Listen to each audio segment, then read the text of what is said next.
বন্ধু সবাই তো ভিডিও করে ভাইরাল হচ্ছে, আমাদের ভাইরাল হতে হবে ভিডিও করে। তোর কি কোনো ট্যালেন্ট আছে? ট্যালেন্ট লাগে না, প্রতিবন্ধীর মতো আচরণ করলে ভিডিও ভাইরাল করা যায়।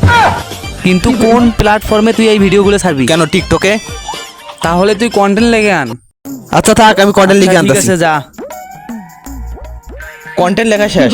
এত তাড়াতাড়ি তোর কন্টেন্ট লেখা শেষ? ধর ভিডিও কর। অ্যাকশন। শেষ ভিডিও দে। এটা আবার কন্টেন্ট হয় কিভাবে? টিকটকারে এমনই করে। থাম, আগে ভিডিওটা আপলোড দেই। আচ্ছা দে। এটা কি হলো? তুই তো নিজের ভিডিও নিজে লাইক কমেন্ট শেয়ার করলি। টিকটকারে এমনই করে। কিরে বন্ধু, আমার একটা তো আইডল আছে, আমি তার মতো ভিডিও বানাই।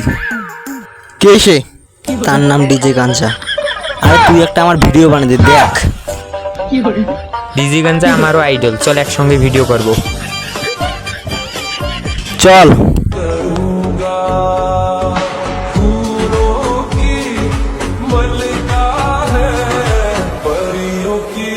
এ থাম থাম, এগুলো কন্টেন্ট কিভাবে হয়?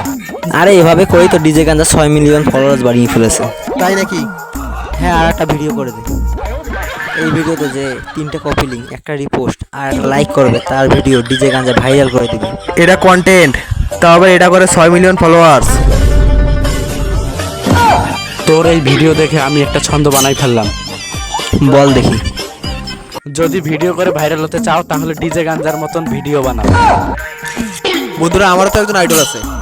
কে সে? তার নাম হলো এমসি ভিভো। এটা আবার কেমন নাম?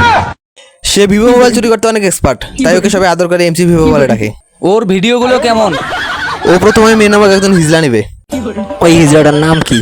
ওকে সবাই আদর করে নাম দিয়েছে জাতির প্রিয় টাপা। ও টিকটকে এসে বলে আজকে প্রথম রোজা, আর এই রোজাটা আমি রাখতে পারি নাই, আর এই কষ্টটা শুধু মেয়েরাই বুঝবে।